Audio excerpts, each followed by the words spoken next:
Here are 27 interesting facts you never realized, noticed, or even knew about One Punch Man. Like, did you ever know that Saitama's actual name is a reference to his design, and more specifically, to his head? You see, even though Saitama is an actual city in Japan, I'm pretty sure that Saitama was not named after this real-life city. The following reference, on the other hand, is indeed far more likely to be true. That's because most Japanese websites refer and write his name in katakana, which leads us to believe that his name is most likely intended as a pun. Sai is a prefix which mostly translates to greatest, while the word Tama means ball. In other words, our bald hero has a literal name meaning the greatest ball. But not all names have this funny inspiration behind them. That's because Genos' name exists. Now, I've been trying to find why exactly his name is Genos. Where did it come from, and what is the inspiration or meaning behind it? Hear this. After some research, I found that there's a Greek word, Genos, that has quite a few meanings, with one of them being family or bloodline. But in the case of One Punch Man, Genos is most likely a reference to the concept of genocide. As we can see from this manga panel, this was just one of the times that Genos wore a shirt with the word genocide on it. I mean, this could even mean that Genos' full name is in reality Genocide, and Genos is just a shorter nickname. After all, his entire village and family was killed by the rampaging cyborg when Genos was younger,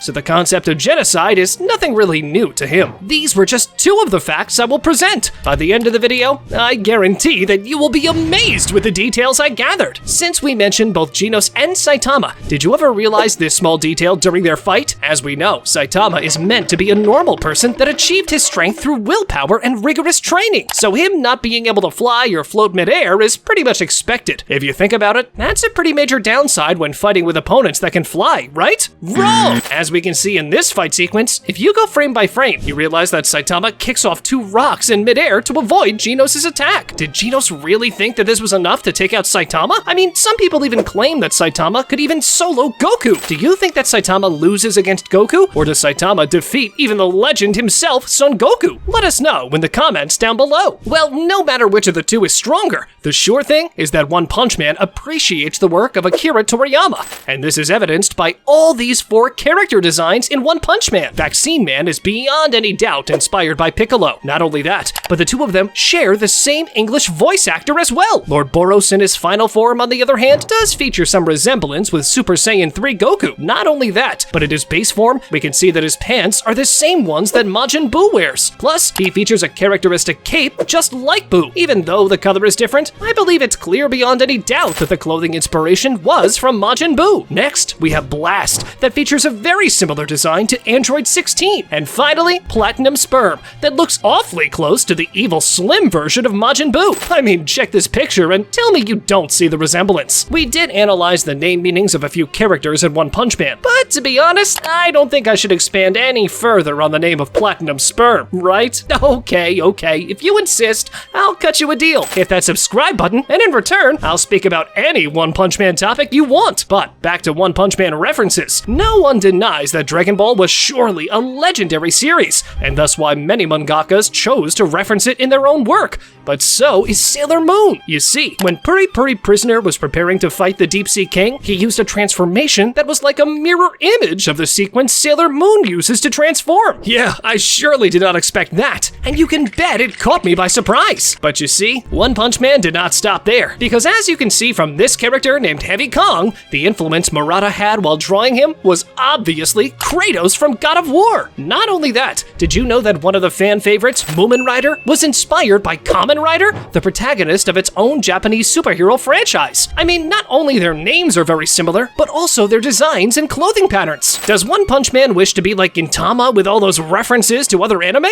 Because the references to other works did not end there. I mean, check this out. When Genos and Saitama were running in the forest to fight Hammerhead, well, all I'm gonna say is that this Genos run seems pretty similar to the trademark Naruto run type of movement we were used to in the Naruto series. Finally, a reference in One Punch Man that maybe many of you knew already is that Saitama was modeled after Anpanman. For those of you who don't know, Anpanman is a popular Japanese kids show. I mean, damn, just look at these two. The resemblance is honestly uncanny. But how about references of One Punch Man in other anime, manga, or form of media in general? It comes as no surprise that Mob Psycho would feature references to One Punch Man. After all, they do share the same creator. As we can see here, Reagan is seen having Saitama as a wallpaper on his phone. Not only that, but when the psychic powers are explained in the world of Mob Psycho, the visual reference given is Tatsumaki Tatsumaki. To be honest, the resemblance between the behavior of Saitama and Mob from Mob Psycho is clearly visible, and the powers of Mob are truly very similar to Tatsumaki's. In recent manga chapters, we also saw that Saitama and Tatsumaki did have some romantic moments, so we can't rule out the possibility of the two of them ending up as a couple in the end. This created the fan theory that Mob is, after all, the son, or in the very least, a descendant of Saitama and Tatsumaki, meaning that the two universes might after all be connected,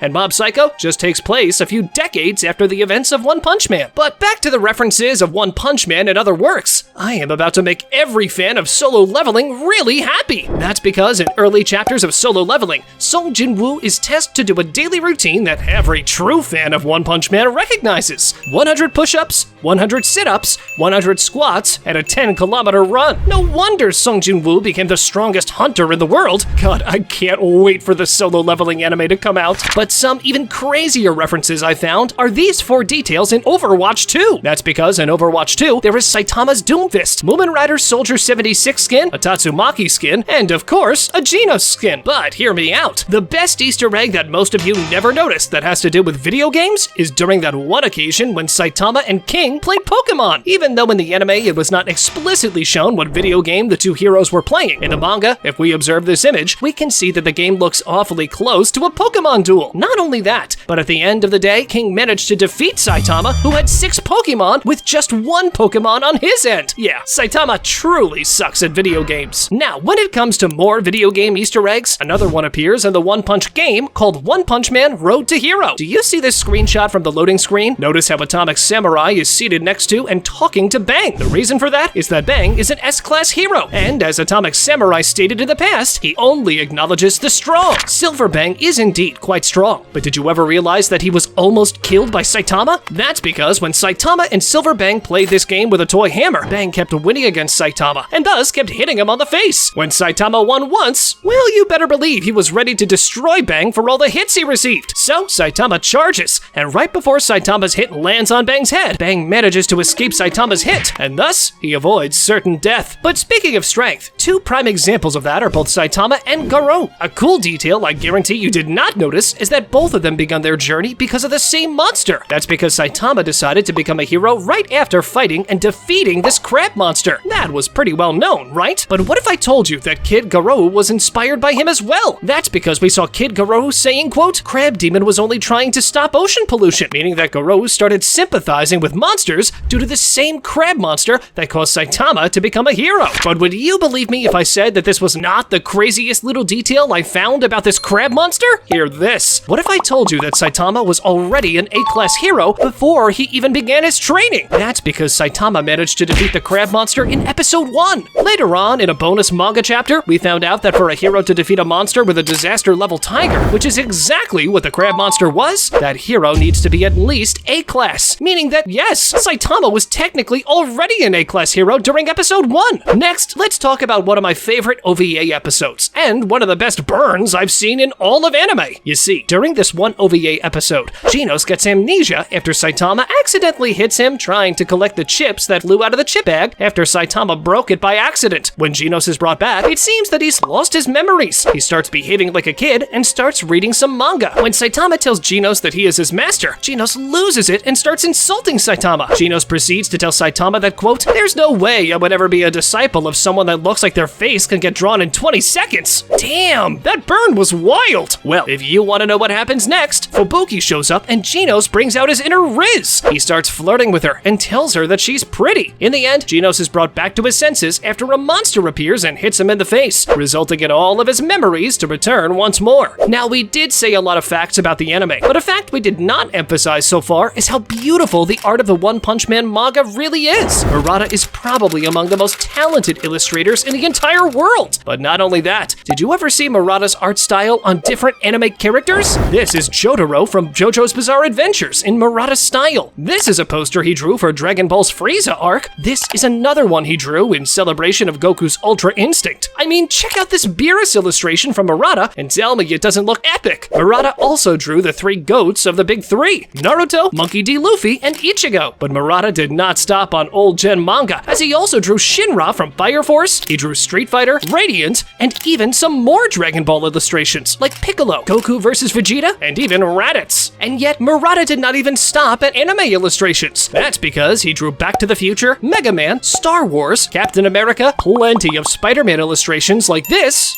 and this. Yeah, it's fair to say that the guy is an absolute legend. But with this next art, Murata may have become an even bigger legend, I think. Or did he now? Well, not sure. I mean, did you ever wonder how One Punch Man characters would look in their gender-bent versions? Yeah, me neither. But Murata did bless us with a female version of Genos. Did he bless us or curse us? Well, not sure, to be honest. But all I'm going to say is thank God Murata stepped in and took over the illustration of One Punch Man. You see, originally, Tomohiro, or else known as One, was in charge of both the writing and illustration of the project. But yeah, check this picture and tell me whether you would read this manga or not. I am not joking. And this is not a meme. This is the actual art that One Punch Man was meant to have under One if Murata did not step up to the role of illustrating the manga. Back to Saitama. Many of us thought that he's undefeated, right? Wrong. Saitama did lose a fight against an opponent. This ferocious opponent was none other than a mosquito. Despite all the hard work and persistence of Saitama, in the end, the mosquito came out on top. But the most damage inflicted on Saitama came from someone else and not from the mosquito. You see, in this manga extra, Saitama was tasked with finding a cat named Toriko. Saitama, of course, manages to pull off the mission successfully and saves Toriko after defeating a disaster-level demon. As you would expect, Saitama did not even get a scratch from the monster. But did he go home unharmed? Well, not quite, because right after that, the cat scratches Saitama. As we can see, Saitama seems to be in pain, and exactly 3 lines are seen on his face. So in reality, it's a simple equation, really. Saitama is capable of bending space and time. A sneeze from him destroyed Jupiter, and even like that, the cat seemed to have stronger claws than him. So does this mean that a cat solos half of the anime universes in existence? Or is Saitama just weaker than we thought? I mean, damn, how can Saitama defeat Goku if a cat is stronger than him? Well, okay, truth be told, the same can be said about Goku, to be honest, as Beerus, aka a cat, is indeed probably stronger than Goku. Wait, is Toriko maybe related to Beerus? Or was this an Easter egg aimed at Dragon Ball? When it comes to the popularity polls, we all knew that Saitama would be first, right? But how about the rest of the list? You see, in the latest popularity poll, we had Zombie Man at number 10, Bang at number 9, Fubuki at number 8, Metal Bat at number 7, Moomin Rider at 6, Tatsumaki at 5, Genos at 4, King got the 3rd spot, while at number 2, we have Garo. Check out this video, where we present what would have happened if Doma turned Inosuke into a demon. Go on, click it!